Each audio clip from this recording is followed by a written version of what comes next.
क्या आप जानते हैं कि दुनिया में सबसे लंबी उम्र वाला जीव कौन सा है? एक तितली की उम्र 1 सप्ताह से 12 महीने तक होती है।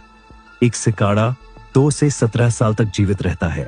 एक चूहे की उम्र 1 से 12 साल तक होती है। एक कंगारू 8 से 12 साल तक और कैद में 20 साल तक जीवित रह सकता है। एक कुत्ते की उम्र 10 से 13 साल होती है। एक बिल्ली 12 से 18 साल तक जीवित रहती है। एक सांप 9 से 20 साल तक जीवित रह सकता है। एक हिरण 10 से 20 साल तक जी सकता है। एक पेंगुइन 15 से 20 साल तक जीवित रह सकता है। एक विशाल पांडा 15 से 20 साल तक और कैद में 30 साल तक जीवित रह सकता है।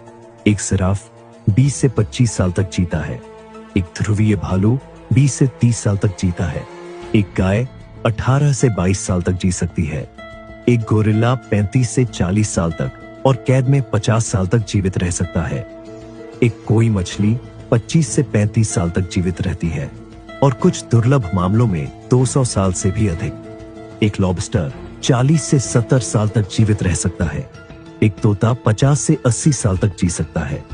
एक हाथी 60 से 70 साल तक जीवित रहता है। एक इंसान आमतौर पर 70 से 100 साल तक जीवित रहता है। एक कछुआ 80 से 150 साल तक जी सकता है। एक बोहेड व्हेल 200 साल से अधिक जीवित रह सकती है और सबसे लंबी उम्र ग्रीनलैंड शार्क की होती है, जो 250 से 500 साल तक जीवित रह सकती है।